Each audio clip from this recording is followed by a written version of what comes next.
Maybe. Is it working? It's Yep, working. yep. Well, don't do this. We're back. As you can see, the old guys are here. I'll just say the text thread was lively with the who's gonna come, who's not. Um, well, yeah, that's what I'm gonna leave it at. Uh, there's no Matt's cards like we were talking about behind the scenes. However, I got nothing to share today. I'm gonna go at the YouTube people, not the YouTube people. Nah, Twitter people, all you fun people over there. As I know you guys come in and I know you guys see everything. All I want you to do is hit subscribe on YouTube. There is an annoying number that I've been looking at. I hate odd numbers, and it is the thing that is driving me nuts. Every time I look, it's like, okay, it's this number. Yeah. I'm like, just one person. Honestly, just one person will change that. 2 people. No, I swear. You know what? 3 people. No, but in all seriousness, like if you follow us on one thing, subscribe on it. Like just follow us on all platforms because it helps out. You know? Like it does help everything out. And it makes it so I can shove it in Matt's wife's face. Hey, we have this many subscribers on YouTube. And I'll make that joke. I will, so you don't have to, because I'll do that for you. Trying to think anything else before Matt shares his tearful moments that he had. Let's talk about the video game first before we get into the game. Yeah, we were talking about whether we wanted to, and now it's real. Let's just be fair here. Now it's real. Now we know it's real. Yeah, so on Friday there's going to be a lacrosse video game dropping, which is pretty sweet. It's done by the same folks who've done the Casey Powell game, almost 10 years ago now. Right. Looks like it's got a bit of updated graphics and, tuned to the modern era of video games, which is cool. Right. And then I think it's going to be 30 which is 39. 39, yeah. I think I heard. Either way, it doesn't. The number doesn't really matter. And if you are a fan of lacrosse, go out and buy it. Yes. It's only going to help. Yep. I know a lot of us want to see like an EA Sports level game, whether it's through PL or NCAA, but none of that happens if projects like this aren't supported, because they're never going to do it if they don't see that something like this has a lot of behind it, right? Like, so I was gonna say, we talked about the TFL and how if you want more products for college to buy it, this is the same with this. If you want a PLL version, you buy this. Trust me, because they'll market this. Because you bet your ass Paul and Mike are watching to see how this goes as soon as they saw this was coming out. And it sounds like the developers. I thought it was fake for the longest time, but it sounds like the developers already have a PLL app, so they've already partnered with the PLL. Yeah, they made an app for them. Yep. We hit a weird YouTube algorithm, by the way. I can see the comments, so I just want to point that out. Shout out the bots. That's all I'm gonna say. So that'll be cool. Drops Friday. I think we can also touch on NIL for a minute. Go ahead. You know what? My hands are tied. That's all I'm going to say. So, was it yesterday they announced that Brian Blair announced? I think yesterday. Yes, because it was yesterday. Yesterday, the other tweet came out about everything else. Yeah, so they announced the new One Syracuse or whatever the hell it's called initiative, which I know a lot of people that like football or basketball aren't their main sport or are kind of up in arms about, which I can understand. But still try support the college. I'm sure that, and Brian's even come out and said via Twitter that he's hearing feedback. They're going to add some more flexibility.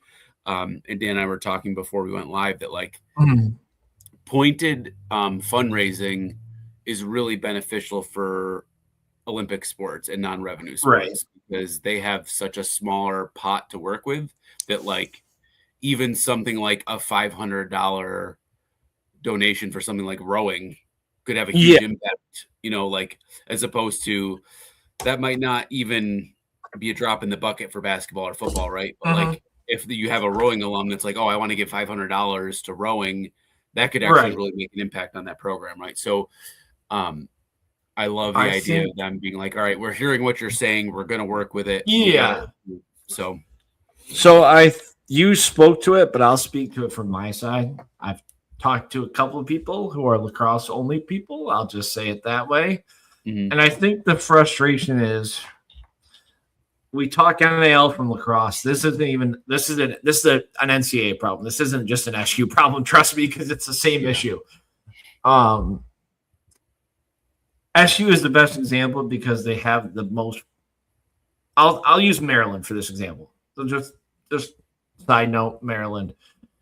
If Maryland lacrosse fans donate to Maryland lacrosse, they want it to go towards lockers. They want to go towards equipment. They want it to go towards this.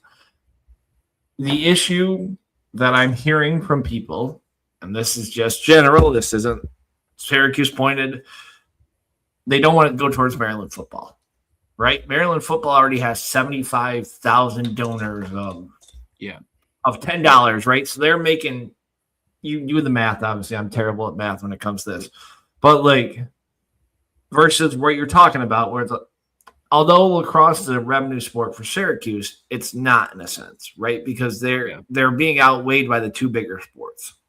Yep. So I like what Blair did. I like the correction. Without criticizing Wild Heck, Blair actually listens and has listened so far.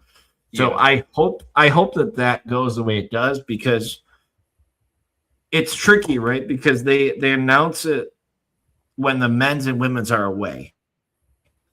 So I'm assuming the men's are in South Bend at this point, or maybe they aren't. But when they announce it, they have a picture with football and basketball. Yeah.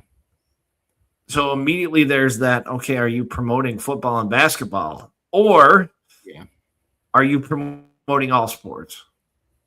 Yeah. Yeah. Because really, just if you look at the college sports landscape, right, both football and basketball are pretty much an arms race at this point, right? Like, so everybody knows that. Anybody who's tuned in enough to have season tickets or whatever else knows all this stuff. Yeah. Then it just optically doesn't look great. Right. Like, and I could say the flip side, right? So I think it's Lobdell, and I'm going to butcher the last name.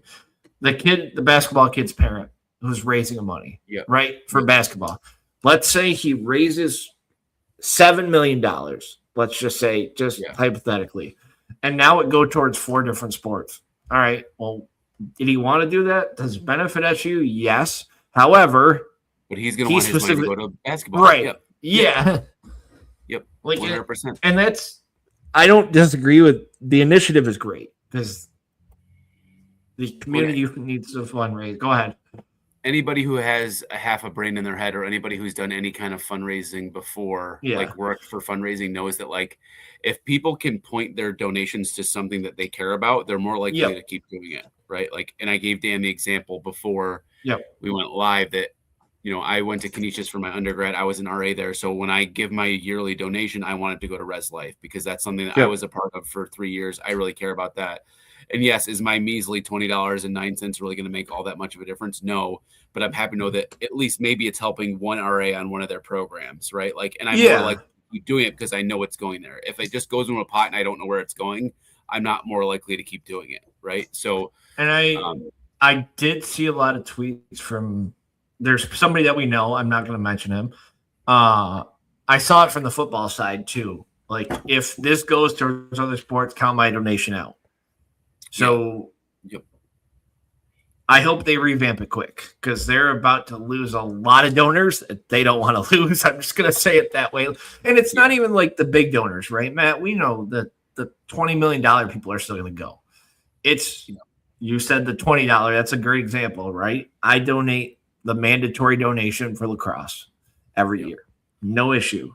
If I have to go above that and it goes towards another sport, we may have an issue. And that may be a conversation to have amongst my family. Obviously yours, like obviously lacrosse fans. Yeah, I mean, And it's not gonna. if you have 100,000 people who are donating $20 each, Yeah, that's $2 million. Like that adds up yeah. right? It Like, it, and it if you're cutting that in half, like Yep. that's a big difference, in the grand scheme of things. So, Yep. because then let's say there's $250,000 of random people giving money to lacrosse. Well, now if there's someone who gives a general donation, that $250 that maybe they would have put towards lacrosse, they don't have to because there's directed donations, right? Like, Yeah. it all kind of helps each other, like, yeah. So We could do a whole episode on this. Let's be honest. We can do a whole episode talking points about the fundraising. But people don't come to hear us talk about fundraising. They come to hear Matt's love of a certain player. Who gets inside info, who gets featured. Well, not Matt. His son gets featured in su.syracuse.com articles. They go for that. They go for Shailers are famous, basically. Yeah. Well, it's ironic because you have a cousin in Maryland. But like, I'll start with the senior introductions. We'll start there, right? Because that might have been the most funeral crowd I've ever heard for senior introductions, and that's a pet peeve of mine. Like I was like the only one in my area standing up and clapping the whole time. I may or may not have been eating. Your biggest fan is here. I may have not been eating, but I stood up when Joey. I stood up when Riley. Like the people that I knew. Yep. Like that kind of obviously Jimmy. Like,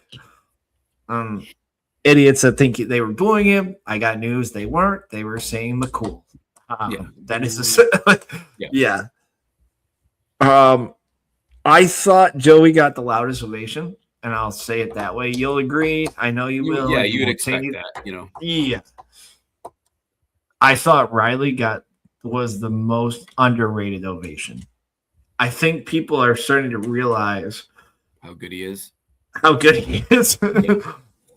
Shout out to his dad. I love it. His dad's a great follow on social media. Rich is awesome. Yeah. But like, I think fan of the show, Mr. Fig. Mr. Fig. We're gonna post that clip, just that part. Shout out to Mr. Fig. But no, like all the players that got introduced, right? Yeah. Billy Dwan gets it. Jimmy gets it. Chuck, Jordan. Yeah. And then the guy behind me goes, "Oh, that's the whole defense. You're gonna have to rebuild the entire line." Like, well, and that's where that guy doesn't realize that Riley redshirted his freshman year because he had a knee injury. I know, but that's that guy. That's the same guy who made the comment that I'm going to talk about once we talk about breaking the points. Everybody gets introduced. You're like, okay, Riley's back again. Okay, Billy's gone. I think Chuck's gone. Yep. I think so. Only ones on the defensive end that should be back are Jimmy and Riley. Yep. Well, then I'm gonna ask you the question in the offseason. I'm not gonna ask you right now. So also while we're talking about senior day, the attendance was 6498. We can do better, people. I know it's just Colgate. I'm not gonna do it. But when I saw that number and I saw the people there, like I was like, this group deserves better, and it was very frustrating. I'll make this guarantee how little people were there. I'll make this guarantee. We'll make a side bet about something on the side. There will be more people for the first round of the NCAAs. Oh, I'm sure. Yeah. Like, and you know what's funny? Like, I mean, it didn't help the weather was nice too, so people might have been doing stuff out or whatever. I just want to point out the traffic at Syracuse was amazing.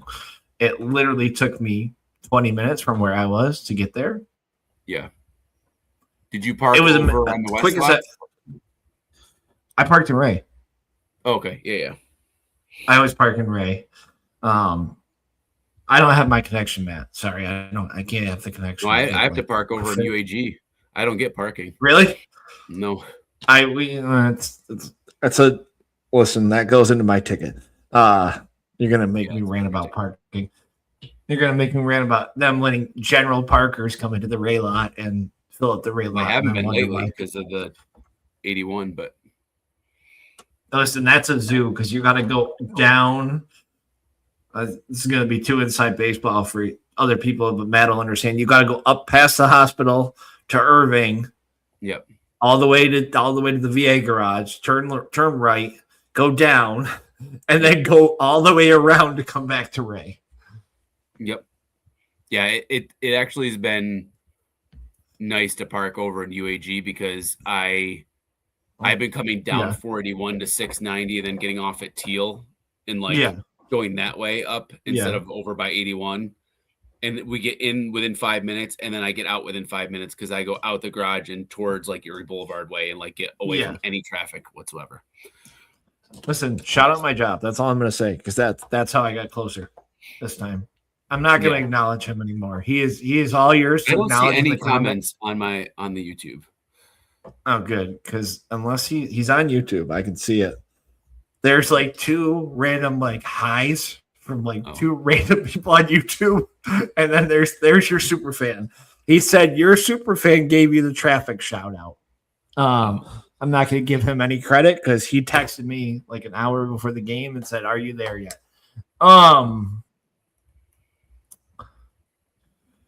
That happens. People start filing in, and I think with the traffic, I had a general thought that there would be more people coming in late. Yeah, like it had been the past couple games. Yeah, and I was like, okay, it's gonna fill up, and then you get to the first quarter, and it's like, okay, I guess like nobody cares. We're gonna talk up to the Splina record, and then we'll obviously go. Michael Leo is motivated by being drafted. I think people are seeing that like that. Like, there's another player who got motivated by the draft, and he didn't get drafted, but we'll get there as a whole. Yeah. What were your thoughts about the first couple minutes? So the first goal was Leo in a fast break, right? Yep. And then did he have the second goal? Oh no, and then Joey stole the ball on the clear, which was a great play. Yeah. Which was like everybody likes to compare him to Mikey Powell. That was like a Mikey Powell-esque play. I'm gonna clip that part.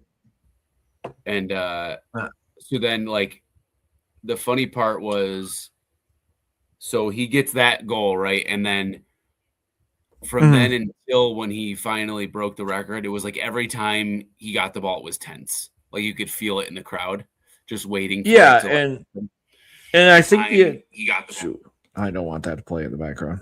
I see what you're saying now. I was looking at the YouTube. I was because I can't see any comments either. You just see it on the back end.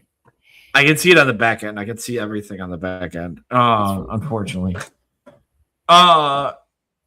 It also felt like so Leo goal like was like okay, and then the Joey goal was like okay, now we're there.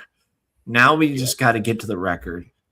And every time they came down, you could tell they wanted him to get it done because it was just pass the ball to Joey, pass the ball to Joey. It wasn't even pass the ball around; it was pass the ball to Joey. Yep. And then I'll put it this way. Go ahead. No, are you talking about the Leo goal? The Leo goal, the filthy between the legs, like nothing. I thought he had shot it live when he went under the legs. Like I thought that, and then you see the replay, and it's like, oh. And this is going to be a theme for every goal. I don't know if it was said in the group or it was said out loud to me. Top 10 or pipe. Yeah. Because every goal was just okay. Like, obviously, the Joey points record goal was just like, I think you said it, typical Syracuse. Okay, we're going to run and gun and we're going to do this. Yep. And then go ahead. That Leo goal, between the legs fake, like so Mikey Diggs Diggs Tape on Twitter. He's like promoted this concept, and it's like kind of spread lacrosse community wide. It's called ADAP. So whenever possible, you do the goalie as dirty as possible. ADAP, as dirty as possible. So he had a little clip. I want to actually play the audio of it because it was hilarious. Fine. I think this is it. You better have it. Yeah. I can't rant. I can't rant tonight. Yeah, I got it. So this is his little clip that he made about it. Hey, right. Hey, you what? Nah, y'all mess around made me tap in because Mike Leo got that phone call from the woods and now he acting different. This is how I know you guilty on charges of premeditated disrespect. You just caught the ball. Why is your back to the goal? It's crazy. He's basically in the crease and the goalie can see the number on the back of his jersey. I swear on everything, if I see you do the Salim Miniman this summer, it's on site. The ball is at midfield. Mike already see the numbers on the break. Like, please throw me this ball so I can make the goalie go viral. Ain't nothing down there. Turn it red. How you style so hard on the fake, you finish it regular. And that goalie mad. Like, yo, y'all did not just get me clipped. I'm just glad I had representation in the booth of this game. Jules, good looking out for telling these people what it is. Completely unnecessary, but that is your sovereign right when you have a chance to do the goalie as dirty as possible. Oh, I would do it anyway. So that was his little clip that he made, which was so funny. Oh my god! But yeah, that was awesome. It was viral though. That went viral because that play took off like crazy. Yeah. Like as it should. So Joey's interception and then that goal like completely juiced up everybody, and then I think literally the next goal was Joey's, right? And then Matt's tearful moment. Let's get all the fake tears out of the way. You get paid to cry by certain people. Yeah, so Colgate scores 2 to go, only down 1, and then with 3 minutes left in the first, I think it was in the first. Well, and that's what we talked about last week, right? Get it done and get it over with, and then move on to the rest of the game. Yeah, and we'll talk about the play, obviously. This is why Matt's here. I bring Matt on to talk all Joey. He doesn't care about anything else. He doesn't care about a Jake Spalina getting a goal, which, trust me, that was a juice goal. But we'll get there. We'll get there for the juice goals. I think you said it. Like I said, I think that was the most Syracuse play possible to get a record. That was Brian that in our group chat. He goes, okay, the Brian most Syracuse said it. way to break a record right there. Yeah. Like, which he wasn't wrong. But like, it's like, so funny. oh, that's a good. When he throws, whenever you throw the behind the back passes, and it's easy to see it on TV where it's going. Yeah. When you're watching that live, it looks like it's going past the goal every single time I've watched it back. And then Leo comes out of nowhere and just buries. Yeah. Well, I saw, go ahead. I think it was either that play or the Leo between the legs one. John Stark retweeted it with the caption, "You should see practice." And I was like, that was the Joey record. Joey record. Yeah, because I was like, I would love to go watch one of their practices. We know you have an in. That's all I'm gonna say. We know you have an in. My one annoyance. And this is a pet peeve. I stood up. The death stares I got from people for standing up when he got the assist. Like, I was like, come on. Like, you know the importance. Yeah. Like, just stand up. And people then everybody started amount of time, which I was happy about, at least. But they stood up after that, and I was happy. Like, my funny comment, I made it to you behind the scenes. A guy behind me, I don't know how long he's been going. He's been going for years. Thinks he knows everything. Trust me. I heard Colgate loves chaos. Colgate loves chaos. I heard it 15,000 times during the game. He said to his buddy, he goes, "Well, finally Joey deserves to wear 22." And I was like, We're really gonna start this already? Like, you don't know how much he meant to the program already, and you've been going for years. Yeah, well, that's the other thing is there was literally someone on Twitter like literally within an hour of him breaking it, being like, there should be an asterisk because Yeah. this is the shot clock era. Duh, duh, duh, I'm a keyboard warrior. Duh. Like, shut up, dude. Like, Hey, you know who wasn't unhappy about that goal besides Syracuse fans? who? Maryland fans, because they're like, oh, well, he can do this in the pros now. Like, not against us, but Yep. like, I heard a lot of Maryland fans cheering. I loved the videos of the Powell brothers too. Yep. That was really cool. They had that. They featured on the broadcast, but then they posted them on social medias too. Yeah. And I love that both Ryan and Mike were like, finish this out right. Go get yourself a ring. Like, yeah. I loved all that stuff. So that was cool. That was cool because I wasn't expecting that, but you can tell that they had it ready.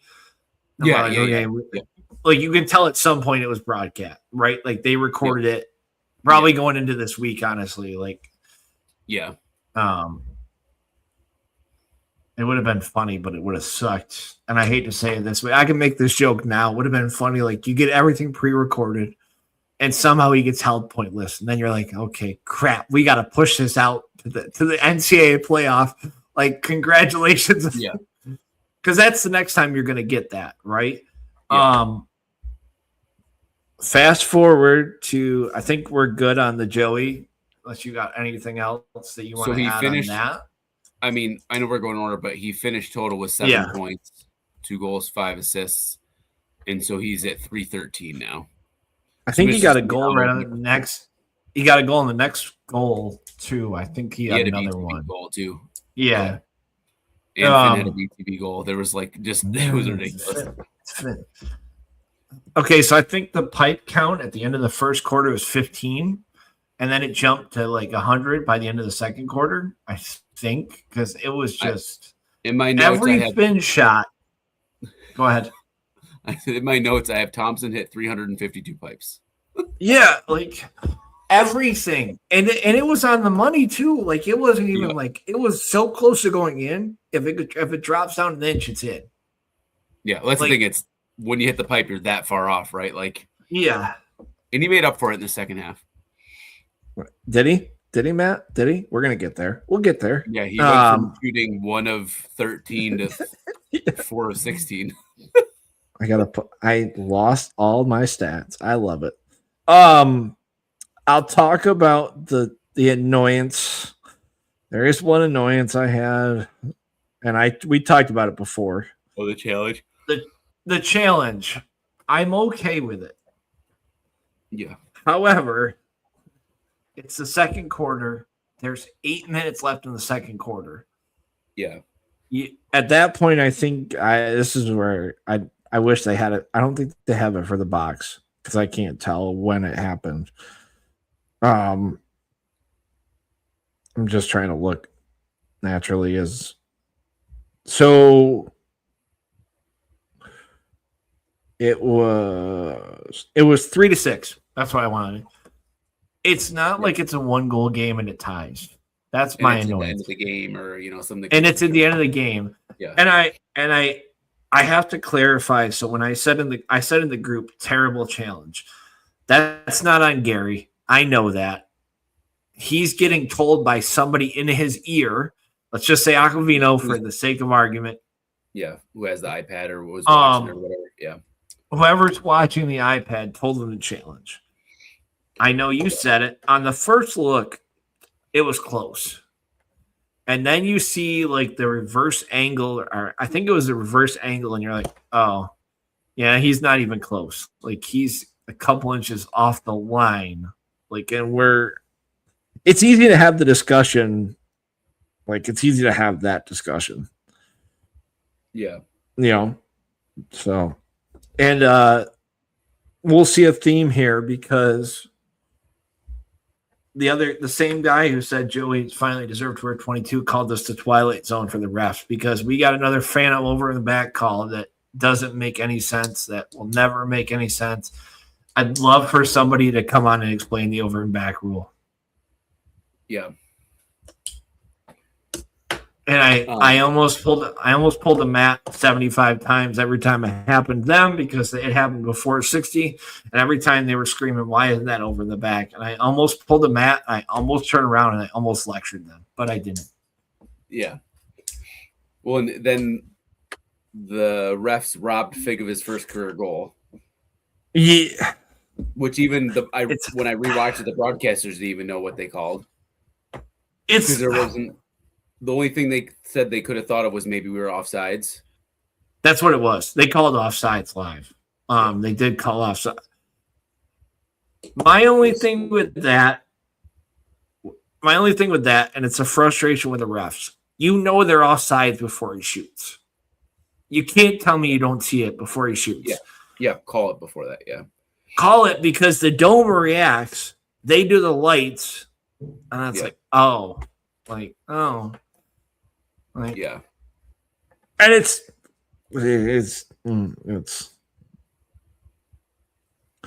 I felt so bad because everybody was so excited for him. The place went nuts. Well, he never goes over the midfield line. So the fact that he went over kind of funny. And he actually scored, like people are going nuts. Can you imagine being rich? We talked about his dad before. Can you imagine you see that, you see him finally get the shot? Yeah. Oh, God, I'd be livid. Yeah. Well, the refs were going to ref. That's all I'm going to say. I'm going to be nice about the refs because there wasn't it wasn't like a terrible, it wasn't anything terrible. I mean, you do have Syracuse giving up the first goal of the year to Tristan Schaefer, in the first, that was a crazy one. The other thing that I noticed leading up to halftime, they didn't have hands on the shooters. So Jimmy had some wide open shot, not wide open, obviously, but I must have lost my voice screaming hands in the first half because I was like, just get your hands on, get your stick on his hands. Yeah. I don't know if you had anything else for the first half. So we'll. Nothing specific about the first. Though I guess the only thing that I could say, in general, that ties into the first half is this was very reminiscent of the Air Force game again, where I wish we had pulled away faster. Yep. And just stepped on their throats. I mean, we still end up winning by 7, so it's still, but that was the closest 14. I was gonna say that's the closest 14-7 game. That's what I thought. That's the closest. And go ahead. That's kind of the story of this team this year compared to last year, right? Last year was very much we're gonna dump 18 on you, but we might let you score 17. Where this team, I mean, half the games this season that the team they played against hasn't scored over 10, right? And they're playing make it take it, right? We can bleed this into the second half in this way. Yeah. Johnny gets those key face-offs when he needs to. Yeah. And then you're holding the ball for 30 seconds. That bleeds 30 seconds every time. Yeah. Yeah, literally half of our games this year, our opponent has not scored more than 10. And there's a couple where yeah. And we did forget one thing about the first half. I'm gonna hold you to this one actually. The Luke Rolla goal where we both had the same reaction. Which one? Do you know what that was? The Luke Roll goal where you and I both said at the same time that's why he got drafted. Oh yeah. When he just stung it, that was a wind up and shoot. And I got news for Syracuse people: you're going to see him doing that in the PLL every weekend, and it's going to be a 2-pointer in the PLL. Yeah. Aside from that, go ahead. Either Max or my wife said something about that. And I go, your wife. I think you said your wife because you said it in the text. yeah. So she said, because I got my wife invested in the draft. She was excited to see all the boys get drafted. And so she's been paying a little bit more attention. And she said like literally the same comment. And I showed her the text and I was like, Dan literally just said that. Yeah. Like I think we'll have, so we saw some draft. So a side note on that, we saw some training camp. I haven't seen them all get dropped yet. Oh yeah, I should look those up so we can share those. If you want, we'll do it next week. We'll do that next week. We'll pull all that. Yeah, I saw the Atlas because I know you shared that. I didn't see anybody else's, but I saw the Chaos practicing, so somebody was obviously there. Yeah, the first 4 teams practiced today. It was Whips, Cannons, Atlas, and Chaos. I think so. Okay. Back to this because nobody comes here for our PLL takes, Matt. I got news for you. They don't like our PLL takes. Was it first half or second half where McCool almost had a goal too? Was it first half? First half. Where he just bounced it over? Yeah. Oh, I wanted that one so bad too. That would have been amazing. Well, and that's a good segue into I know we had a few missed clears, but I thought for the most part we did a relatively good job against the 10-man. And a lot of the time got it up and out quickly and didn't give them a chance to get into it. And I know, you look at the Syracuse fan page and it's a cesspool and everybody's going off about it. But I don't think it was that bad. Like I thought. So how many did we miss? What was our? I was gonna say I'm pulling up the same. We missed 4. They have it as 4. Yeah. So I think the thing that people need to realize though is a lot of those when they were playing pretty, passing the ball back and forth between defensemen and everything, and there was a couple of times when they got the ball out quick. It's an easy scenario. It's an easy thing. Whether it's Saboen, whether we didn't miss a clear in the second half. So we must have made some kind of adjustment. You know what the adjustment is? Give the ball to Jake Spallina and let Jake run by everybody, or give it to Dante Bowen and run by everybody. And Kittleberger. I mean, Bolagnino had plays like that's. We joked about the age, but there's a lot of young guys on this team. I need to tell people this. There are a lot of contributing young guys that. Yeah. Do you want to talk about? Go ahead. I wasn't as upset about the clears. I thought, considering where this team was at the beginning of the year with the 10-man ride versus today, and that's another, tip to Gary's cap of his scheduling. 2 or 3 of the first teams we played were 10-man ride teams, so we had a trial by fire against teams that you had a little bit more leeway on. And you saw it pay off last week and this week against Virginia and Colgate. Right. It's just funny. I'll tell you about there's something that I noticed, but we're not gonna do it here. Jeb's goal in the second half. I'm into the second half. I'm into the second half because the Finn show in the second half. That was my one note for that. And then I'll get out of your way for this one, brother to brother, and go ahead.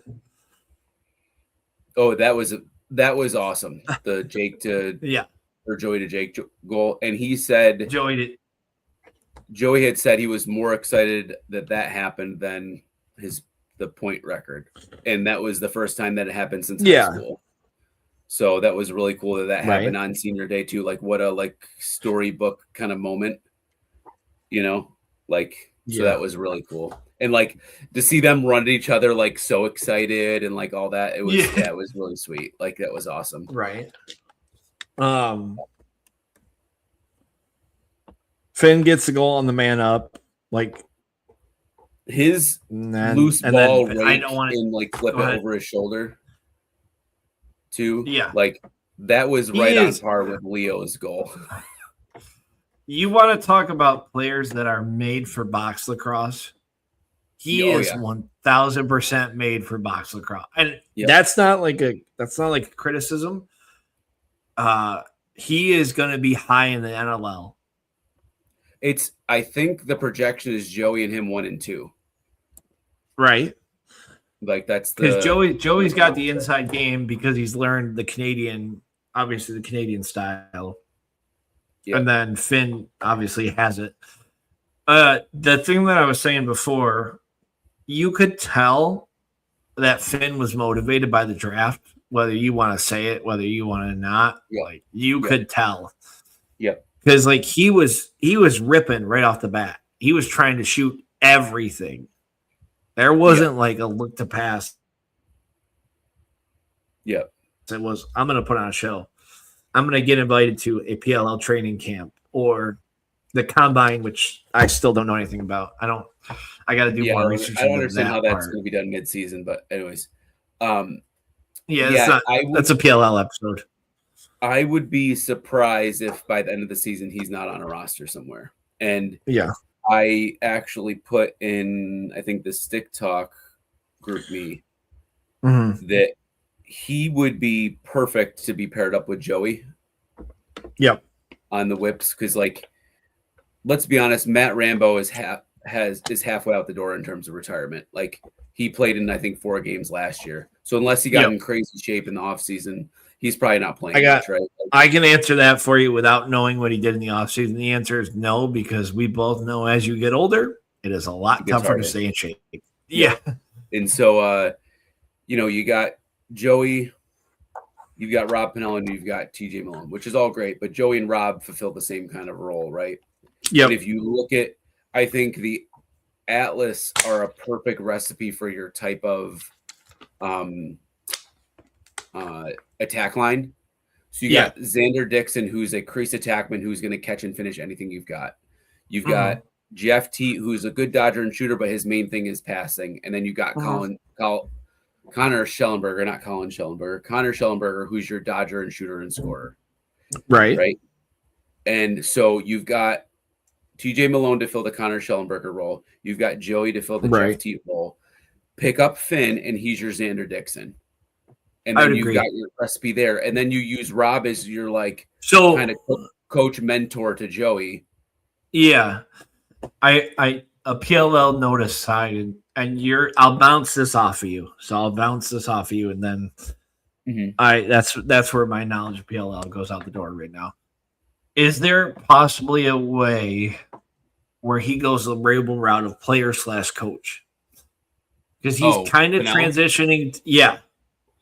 Maybe. I almost view him like kind of like how there's a couple guys who are backup goalies who like Brian Phipps and Adam Gittleman, even though Gittleman retired this year, but the last couple years he hasn't seen like any time. He's the guy with the iPad. Right. He's almost like a pseudo coach kind of. Yeah. Like I'm not saying official, but like as a player. Yeah, but I also wouldn't be surprised if after the season Rob retires. Yeah. Because he's getting up there in age. And now they've got a person to kind of replace him in terms of their style of play and stuff too.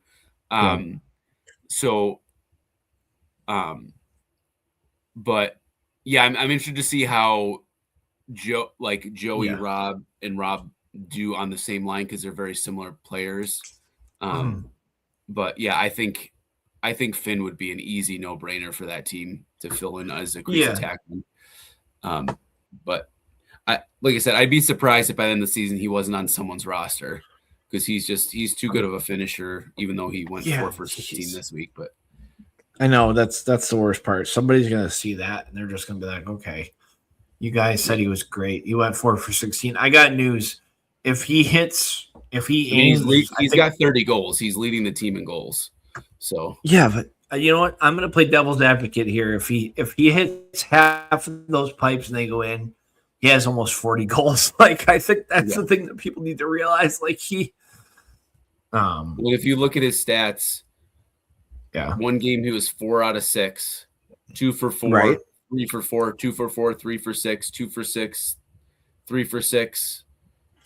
Like those are all good statistics. So okay. Like literally, he had 16 shots on Saturday. Yeah. The next highest was 8 in a game. Yeah. So he was just ripping and gripping, I should say, instead of backwards. Well, but I mean, I don't want to do this. 4 for 8 versus 4 for 16, Matt. Michael Leo got drafted, Matt. Yeah. I'm just playing the Syracuse fanboy. You're good. Like, You're playing the Syracuse fanboard. Is the that other, what you said? yeah. The other thing that I noticed, and it's an aside, and I don't think we got a chance to talk about it for the PLL draft part. Mm-hmm. The interview that Joey did after, where he was asked, "Who do you want to wear 22?" I thought was a very interesting answer. And you could tell Papa Joe was like, "Don't answer this. Don't do this. Don't do this. Don't bite into this." Yeah. But it goes aside to the thing next year. And obviously the season isn't over. I'm not saying that. Yeah. His dad's advice. Go ahead. I think we're going to say the same thing. His dad's advice was amazing. And his dad's answer. I love his dad's answer. Remind me what his dad said. I forgot what his dad said. His dad said, "You don't understand the pressure of being 22 walking into Syracuse until you actually put it on." Yep. Well, and that was my point of, like 22 versus 1 at Maryland, right? Like, yeah, there's always a 1 at Maryland, right? Yeah. Like, where 22, it's you have to be ready and deserve it. Like, yep. And be ready to take that on, because it's heavy is the holder of the crown or whatever. What's that phrase? I forget what the hell that phrase is, but I'm terrible at that. I know what you're trying to say. But yeah, so it's a lot, and it's not just your performance on the field. Like, there's a lot that goes into that. So if there's not a 22 next year, honestly, that's okay. Like, I think that's what happened. We have our thought the year after Hardy, or no, was it not Hardy? Was it Jordan? No, was there a gap between Hardy and? Yeah, so the year, but there was a year between Mikey and Dan Hardy, because Mike graduated in 04 and then Hardy started in 06. Yeah, like that's a perfect example of like, don't force it. Like, if there's someone, and I also like, if anybody's going to understand that, it's Gary, right? Like, so if they give someone 22, then I'm like, okay, then he felt they were worthy of that, or like could handle that, right? Like, so they showed the stats of like all the 22s. Yeah, and it was so depressing to see. Well, and Jordan Evans, 98 points. I know. I don't want to. Felt so bad for him. We're not going to shame Jordan. A quick side note to that: there was a comment made on Twitter, and you responded to it perfectly. I'm going to give you a little shout out for this.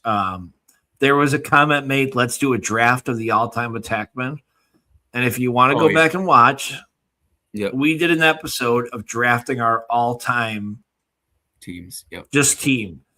So. That's a side note. It is on the channel. I don't know what there's nothing there posted that, right? Yeah. Matt set him up perfectly. Did he watch it? I'm not going to say if he did or not, but Matt, however, tried to promote it so he would watch it. So now you can't give me shit for not promoting the pod. You don't promote it. That's why we're at 59 subscribers on YouTube. I said that quick just so nobody could hear that.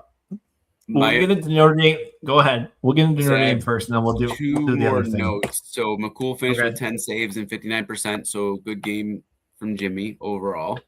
Oh, that was the one. The one goal that he let in. That was one of the other notes I had. It was the one that he thought he had saved, and then it trickles in. I was like, all right. You know what? He had it. It's the rebound control. We're doing the rebound control game again. Yep. Go ahead. And then face-offs, Mullen finished 11 for 20, so 55%. Angelo went 2 for 4, 50%. And then my only other note is I like Jules Henningsberg. He's fine, but like he annoyed the piss out of me when I re-listened to the broadcast because like everything was like hypercritical of Syracuse. Yeah. Like even like Roa made the pass to Finn's first goal, and he like said, "Oh, it was a nice pass, nice shot," but like shouldn't try to force those passes because you don't know the risk. That's reward. great. Like, dude, just shut up. Like, yeah. So it was annoying how hypercritical he was of Syracuse, and then even the way they were talking, it made it sound like Colgate was up in the game. Yeah. The way they were like analyzing So stuff. you mean to tell me you're shocked that a non-Syracuse guy is hypercritical of every Syracuse play? You're shocked? Like I'm not shocked. It just annoyed the piss out of me, and I had to point it out. Well, Jules is good because I was rewatching last year.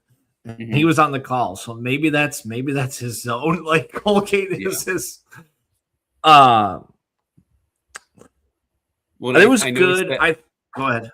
I noticed that on the forums, people were complaining about how much they were talking, and I'm like, that's literally their job to do that. Like their job is to talk during the game. They don't just sit there silently. If you want to sit there in silence, you go to the game. Like that happened during the Joey point. Like somebody behind me was like, "Why are they taking so long?" Because I sit right behind where the TV guy was hand raised for when they could go. Yeah, and he had his hand up for like 10 minutes. And because they're freaking talking about it, you dumb. I know, but like this is the idiots. This is why I hate when I'm going to do this. This is why I hate when people hype up Syracuse fans like they know everything, and then they tend to ignore the littlest thing when it comes to something like that. Like they're going to replay that 6 times. Yep. Not only because it's a back-to-back goal, B to B, but because it's the record. Now we're going to show all the – and also another side note, I don't know whose channel it's on. I think Syracuse released it. All of Joey's points on YouTube. If you want to go watch that. I watched it, and I started rewatching it with Max. We've gotten through 150 points so far. But that's a good watch, honestly. If you want to make yourself cry like you're Matt. Or like to give people some perspective on like how good of a player he actually is.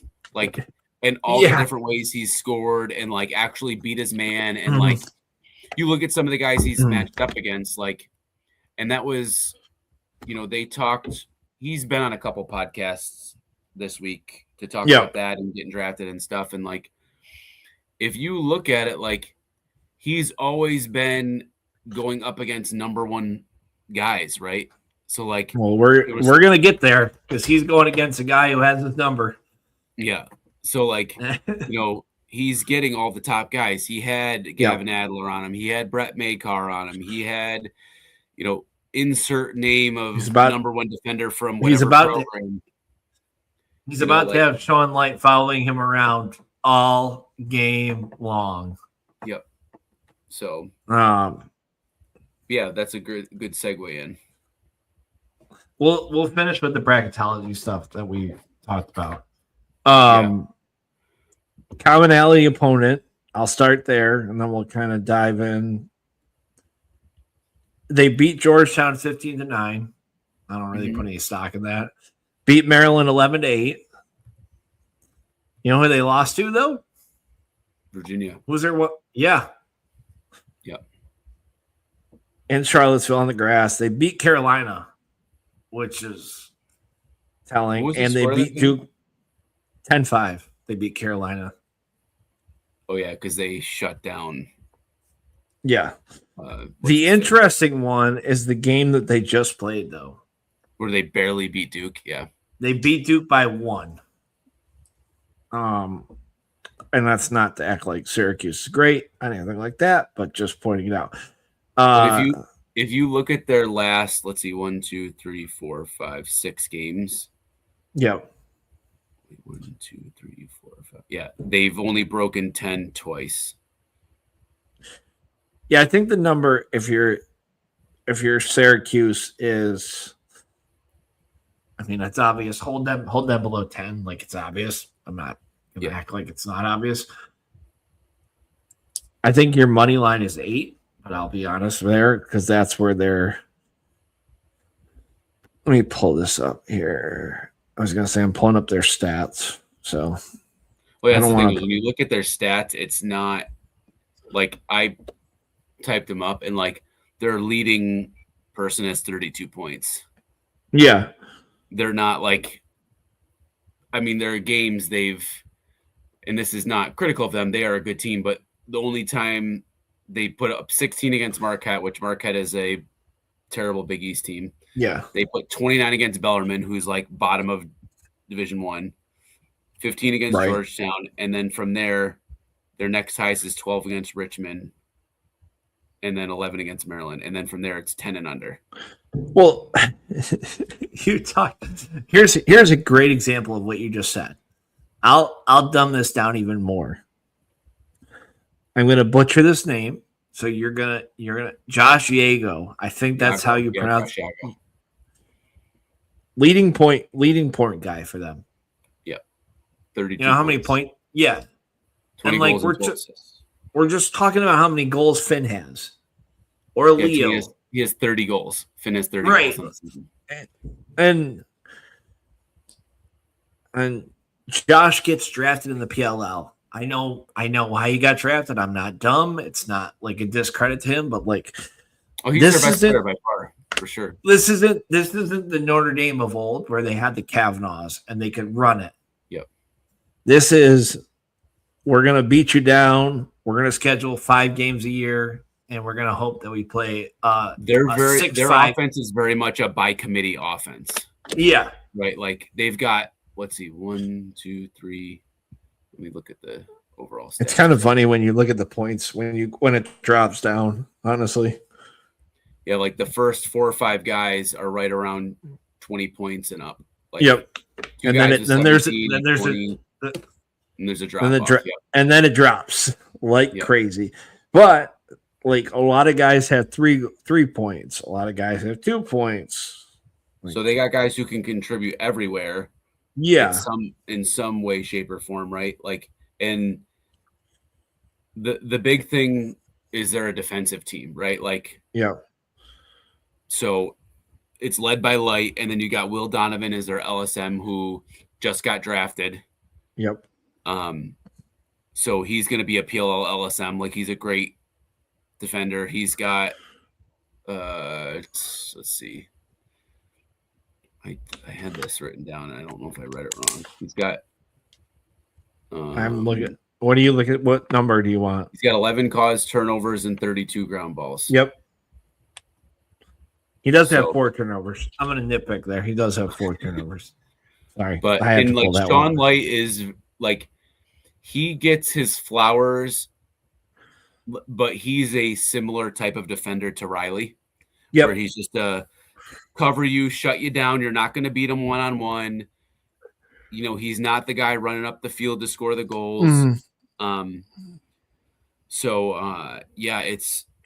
If we play and have the same game plan as last year when they came to the Dome, where we moved Joey off ball and let him get his chances. Yeah, that way we should be fine. You know, like it's just a matter of playing that way. Right. Because if Joey tries to beat him one-on-one, I don't know how successful Joey's going to be because he's a lot bigger than him. He's going to be Sean's. Yeah, and that you will make the Syracuse fan pages very happy. The other note that I had is obviously their face-off. Like they run a 2-man rotation. It looks like just from everything I'm looking at. Yeah, and Spano's their main guy, and he's been like lighting it up lately. Yeah, but the crazy part is he's lighting it up, but do you see his numbers? Like, it's not anything crazy. Yeah, he's like 59%. He's 76 for 128. Yeah, it's 59%. The thing that stands out the most to me is the North Carolina game because he did very well against Wambach. Yeah. Well, and then Diaz, I'm going to butcher this name too. Diaz Matos. I think that's how 50 for 92. That's their backup. Yeah. So the issue, Yeah, and he this was he beat this out reared Wamba. its head. The issue isn't beating it clean, right? We know Johnny wins it clean, and Wambach did this. The issue is mucking it up on the wings. Yeah, And our wings need to step it up. I'm gonna throw a name out there, and I'm gonna nitpick. I'm gonna go. This guy actually made a good point behind me. There's a name I want to see on the wing that hasn't been on the wing all year. Who's a defensive midfielder? Who do you think it is?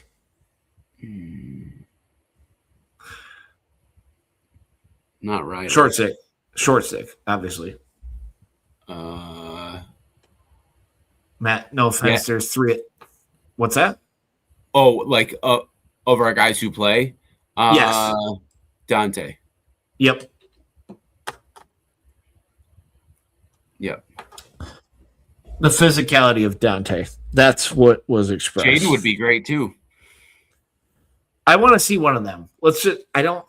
I think, and this isn't, I think you're starting to see McCarthy get burned out. Yeah. Yep. Because, like, on the defensive end, he's out there. And every time he's out there on the defensive end. And then I saw someone mention give Matt McEntee some run on the wings for the faceoffs. Because he's also a bigger, more physical guy too. Like, and he's fast. Right. Like, I love that idea.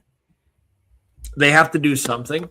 Because you can see, and it's not McCarthy criticism. He's just gassed. You can tell. Mm-hmm. He is just, his legs aren't meant for this. I'm not, not this year.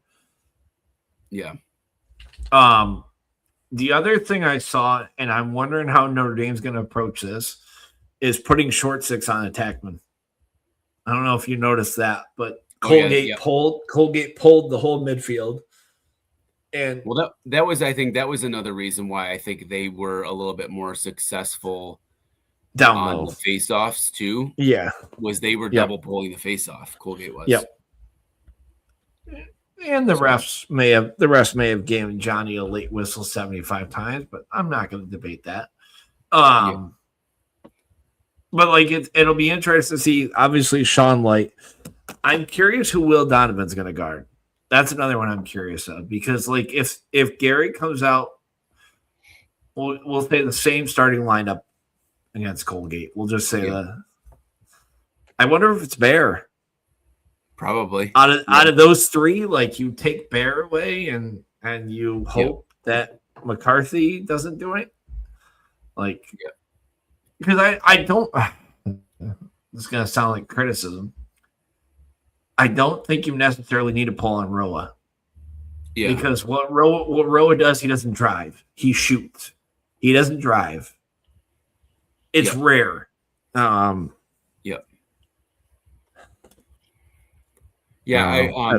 I think the other big thing with Notre Dame is Richard Deli is having a great season. Yeah, we're not gonna shout him out. Just kidding. He's probably going to be first team all ACC for goalie. Yeah. When you look at his stats, he was 50% against Virginia, but then literally North Carolina, he was 76%, and against Duke, he was 73%, almost 74%. Right. So, barring a meltdown against us, which I hope he has. Let's Matt, you said that, not me. Go ahead. He's in line to be goalie of the year for the conference, and that's not anything against Jimmy. That's just no. I think the other thing to note, and just looking at their roster, a lot of their guys that are getting run are young guys. So this is a very young team. Yeah. Like Faison's brother is a freshman, and he's playing minutes now, and it's just interesting to note that this isn't the senior laden team. Obviously Josh is, I'll just say his first name because I'm going to butcher that name 75 more times. Yeah, he's that your two out of the four top getters are seniors, but other than that are underclassmen. So here, we'll do. All right, Matt. I'm going to put your feet to the fire. We're going to get one of these right.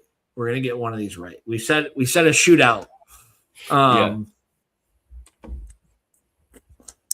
I'll go 10-7. I'll say 10-7. This is a gutted out game for them. I'm going to say 13-9. Okay. We have the same brain. Like, I think it's a gutted out. I don't think this is a run game. Like, yeah, they are going to slow this down as much as possible. My rant for this, and I just thought of this. If you want to grow the game, put this on national TV where people don't have to pay. Yeah.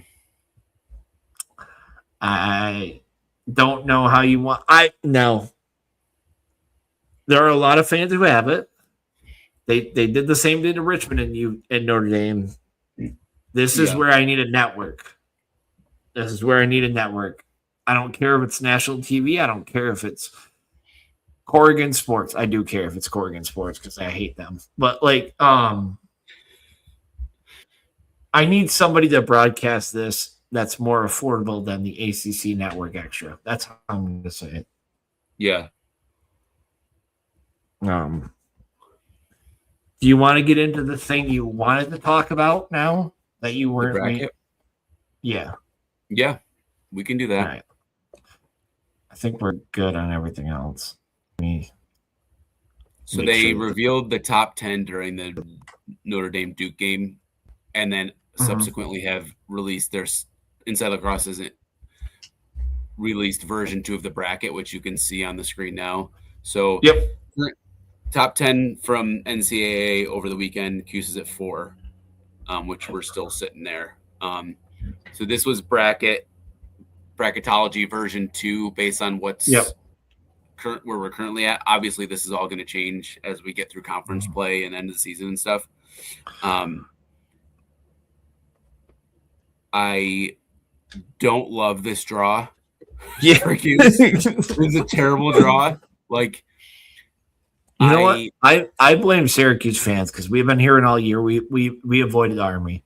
It's all I've been hearing from a lot of people, and I have this gut feeling. Oh, I don't want to do this. I'm not going to do it. Army's not as strong of a team as they have been in the past couple years. However, they're a team kind of like a Colgate, kind of like Cornell. They will muck it up. Another New York school that like they bring their A game every time they come to the Dome. And they've ruined our playoff hopes before. You know, like, so that just like really doesn't sit well with me. But on the flip side, go ahead. On the flip side, I wouldn't want to be on the other side with North Carolina and Princeton either. You know, like because like then if you look at this, you're setting up a second round game against Richmond or Maryland, which Maryland has typically had our number, even though we beat them this year. And then Richmond is a very tough team to play. So, I mean, I don't think with the way that the landscape is this year, I don't think there's an easy road anyways. But even like Notre Dame, look at a Cornell or Penn State second round game. Like, like there's no easy games there anywhere. Well, and then you possibly get Syracuse in the quarters. Like, so you're possibly obviously like all. And this is where this Saturday has huge implications for all of this. Like it's a big deal. Like my buddy from my hometown was messaging me. He goes, "Do you think this game really matters?" Because we're already in the tournament. 1,000%. I said, yeah, because this can, you know, we win this and then we do relatively well in the ACC tournament. Well, then maybe we move up to a 2, 3 through 1 seed, depending on how well. You know, I said to somebody, Mike, he's probably still watching. I can't tell because the YouTube is being funny. I think I said to Mike, a win against Notre Dame, which obviously is the number 1 team, like, and then that gives us a top 5 win. 1 win in the ACC tournament, and probably a 3 seed, probably. And some of that depends on, you know, like what happens with Princeton. We need, like, we need chaos everywhere else. That's what we really honestly need. Like if we want to move up. Like we need Hopkins or Maryland to win the Big Ten. Yeah. Because those are two teams we beat, right? We need Harvard or Princeton to win the Ivies because that helps us because then it's not a bad loss, right? Like, and it doesn't lower their stock, right? Like, we need Virginia to go nuts. Well. Yeah, like not win the ACCs because we might have to play them, but like win another game in the ACC tournament. Like the other funny thing is Duke is officially too. Yeah, I think the thing to important note here, although this is not final, we've seen what the NCAA likes to do for travel in the first round. Yep.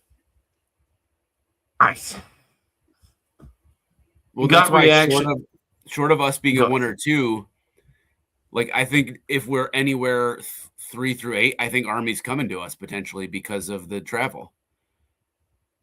Yeah, I know. You know, I know. Which is gonna. I want Army to be if they win the Patriot though too, right? Like everybody thought last year they were going to win the Patriot, and they blew it, right? So. We need a spoiler for the Patriot. If we don't want to face Army, we need a spoiler for the Patriot. That's the other thing. Yeah. Like, we need somebody to come out of nowhere. Yeah. I want Army to be in. I don't want to face them. That's how I'm going to say it. Yeah. I mean,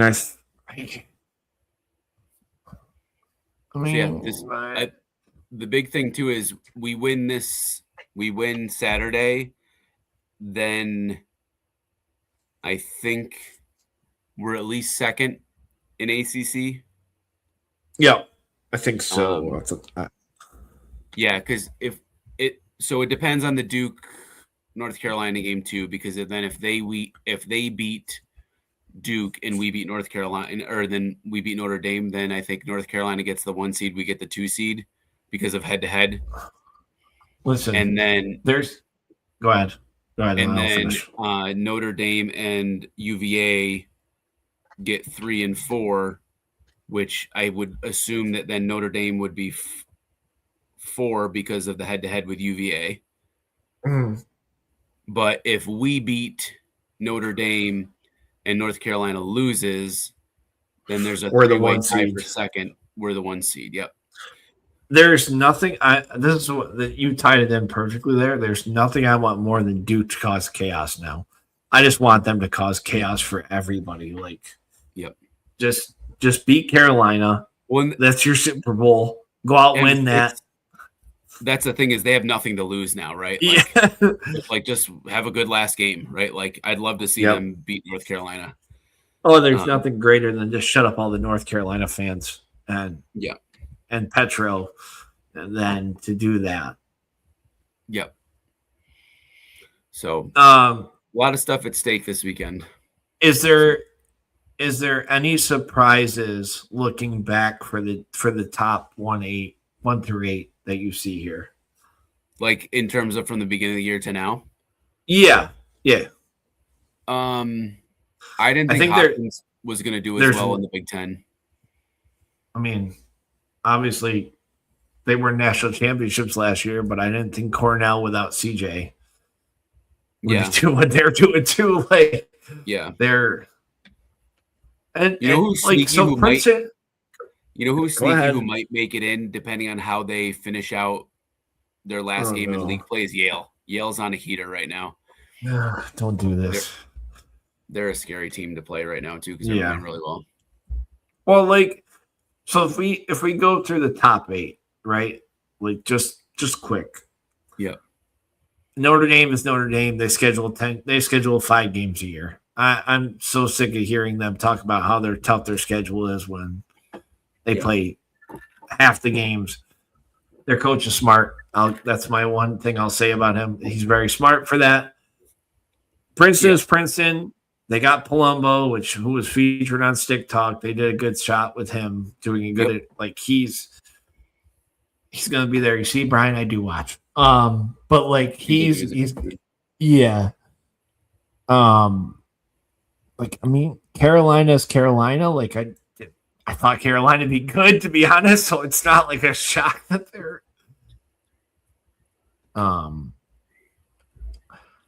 My of only the top, Go ahead. like the seeded and like not counting the play-in games, so like Right. the 6 or whatever it would be 14 that are there. I see Yep. 12 teams there that could potentially win the national championship.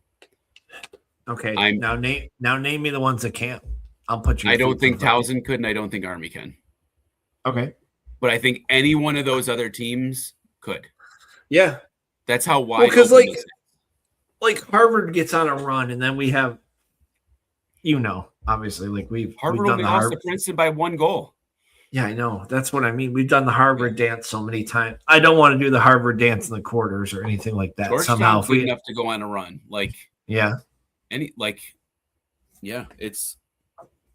it's going to be a wild tournament. I mean, UVA is a great example too. If UVA gets hot, they can. Yeah. If McCabe Millen doesn't get shut down by Riley Figueres, we're having a whole different discussion. Let's just call it a spade. I think that's all I got. I think. Yeah. Noon on Saturday, folks. Tune in. Go Orange. Go Orange.